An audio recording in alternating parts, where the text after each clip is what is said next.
Olá, bem-vindos à Dieta do Cordeiro. Está preparado para mais uma porção desse banquete? Então vamos lá. Todos os dias tenho oferecido, servido um prato especial do meu livro Cordeiro, marinado em porções. E hoje, no capítulo 21, o título é Quem Ele é e Quem Devemos Ser. E eu conto, né, quando eu escrevi esse capítulo, que naquela semana, na reflexão da lição do nosso pequeno grupo, que se reunia às quintas-feiras, enquanto ainda comentávamos sobre o solo fértil da parábola do semeador, tive uma revelação de quem somos e de quem Jesus é nesta ilustração que também foi abordada aqui já por dois capítulos, e ainda sinto que tem tanta riqueza escondida nela para garimpar que não resisti em me reportar novamente. Relacionando com a nova série que começamos a estudar também nos cultos de domingo, baseado no texto bíblico, que coincidentemente volta a ser o mesmo na sequência que estamos lá em Lucas 9, quando Pedro revela quem é Jesus. Tu és o Cristo, Filho do Deus vivo. E quando em seguida Jesus também revela quem é Simão, tu és Pedro. Aprendemos com esta passagem que só temos a revelação verdadeira de quem somos e para qual propósito, quando também temos a verdadeira revelação de quem Jesus é e qual o propósito dele em nós. Mas, baseados nesta afirmação, quero aqui tomar outro enfoque mais amplo e fazer um exercício de identificar quem somos e quem Jesus é em cada parte do Evangelho que estudamos, extraindo inclusive a revelação do propósito pessoal que aquela identificação tem para a nossa vida hoje. Vamos tentar aplicar este exercício ainda na parábola do semeador, contada por Mateus 13, Marcos 4 e Lucas 8, em paralelo a esta passagem de Lucas 9, de 18 a 20, que também é narrada em Mateus 16 e Marcos 8, e ainda associar com João 15. Bom, a capa do meu livro, você está vendo ali, tem uma faca, né? Aquela faca representa os cortes que a gente faz da palavra, né? O versículo de capa de 2 Timóteo 2,15 diz assim: procure apresentar-se a Deus aprovado, como obreiro que não tem de que se envergonhar, que maneja bem a palavra da verdade. Então, a palavra, ela é também colocada na armadura de Deus como a espada, né? A espada do Espírito, que é a palavra de Deus. Então, você manejar é como você manejar essa espada que corta, né? O contexto desse versículo também, como Paulo, que escreveu, era fazedor de tendas, né? Ele bem sabia como cortar o material para as tendas encaixar, costurar cada parte, né? Eu também trabalhei na fábrica de calçados do meu marido, que cortava couro. Então, tinha lá as pecinhas cortadas do couro para formar o modelo do sapato, né? Serem costuradas, cada uma no seu lugar. E isso não está no capítulo do livro, eu abri um parênteses aqui para explicar, porque eu citei tantas referências cruzadas, né? Cortadas. Então, é para explicar isso, que quando a gente quer ver um todo, né? Entender de uma maneira completa a palavra, a gente pega cortes dela, né? Relaciona o Antigo Testamento com o Novo, as cartas com o Evangelho, né? Pega assim os trechos para entender na plenitude o que a mensagem está querendo dizer. Então, por isso que eu citei aí essas referências, e tanto é que também, quando eu coloquei essa proposta de cozinhar a palavra, né, como pratos feitos, isso dá trabalho, né? Quem é dona de casa, aí estamos no mês da família, como falamos, a gente sabe que tem que picar, cortar um monte de coisa para fazer uma salada, lavar bem, né? Escolher.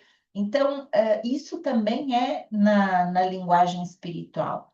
A gente precisa fazer isso, não é sempre que a gente tem tudo prontinho, mastigado, né? A gente precisa saber fazer.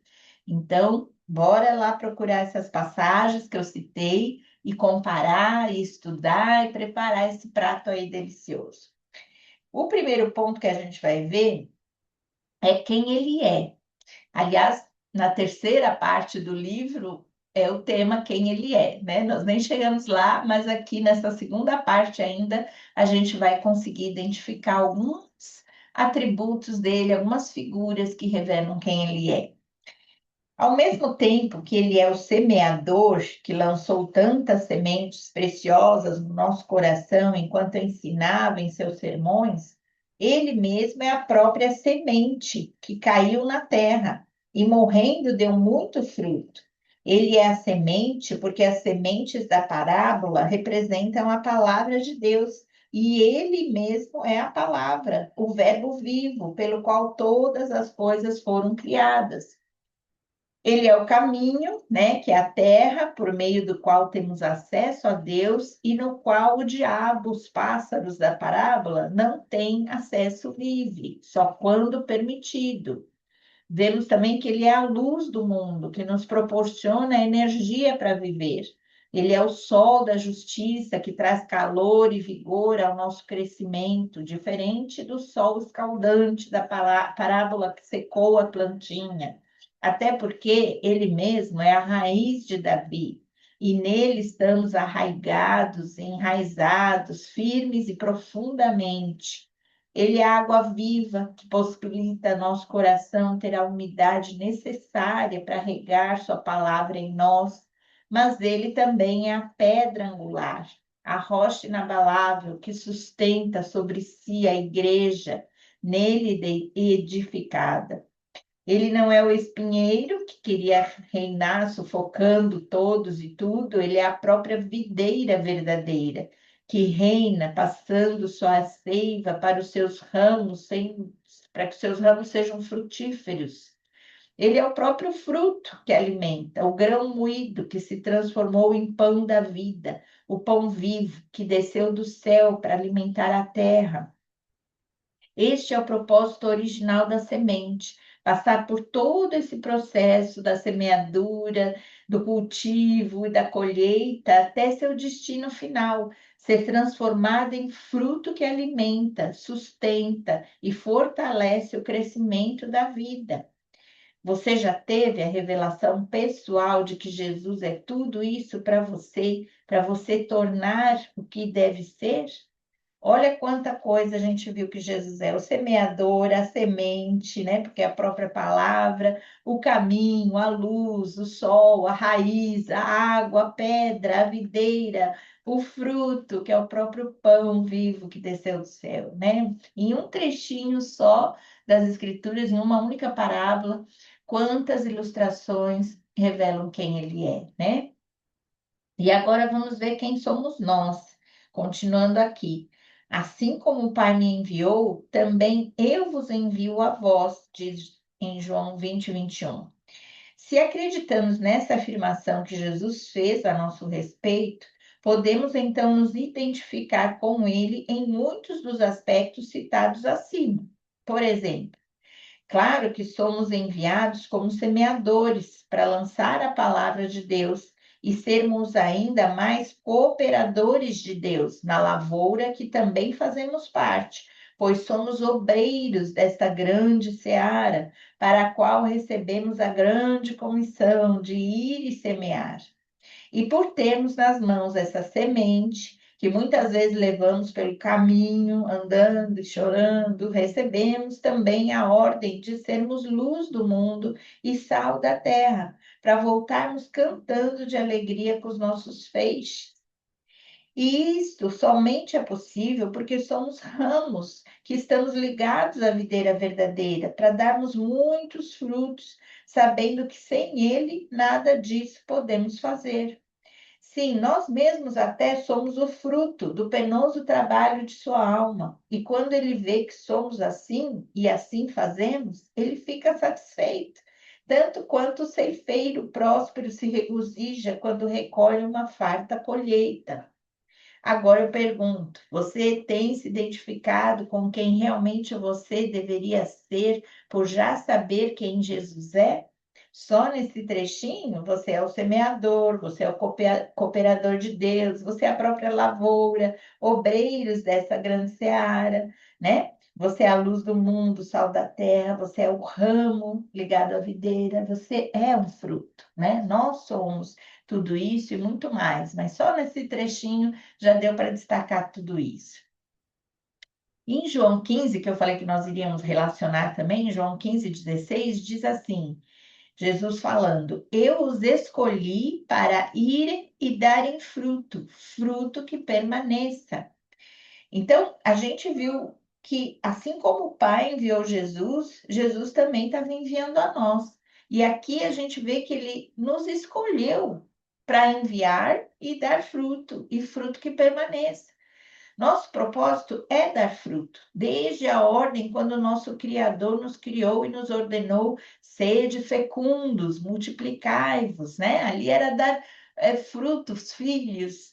Este é também nosso destino, ir e dar fruto, muito fruto, fruto que permaneça. Agora pode ser frutos, filhos espirituais, frutos de justiça, né? Frutos de caráter. Vale aqui mais uma pergunta desafiadora. Você tem cumprido seu propósito de dar fruto? Basta saber responder quem ele é para você, que ele também te revelará quem você é nele. Ou aí eu lembrei daquela música, né? Sou filho de Deus, sim, eu sou escolhido, perdoado, eu sou quem dizes que eu sou filho de Deus, você também é. Nós somos nele tanta coisa porque ele é em nós, né? Então a gente também tem que ser essas partes que a gente acabou de estudar e muitas outras ainda que virão. Amanhã nós continuaremos falando sobre essa linguagem aí agrícola, né? Vamos falar do poder da semente, vamos seguir em outra parábola, a parábola da semente. Então não perca, eu espero você aqui. Espero que você esteja gostando, vai dando seu like aí no canal, né? Se não se inscreveu, se inscreva. Se ainda não compartilhou, não contou para as outras pessoas, contem. Podem ser frutos também que vão nascer, podem fazer parte dessa seara grande que precisa ser cultivada. Então, eis-me aqui para fazer esse trabalho junto com você, tá bom? Deus te abençoe. Até amanhã, se Deus quiser.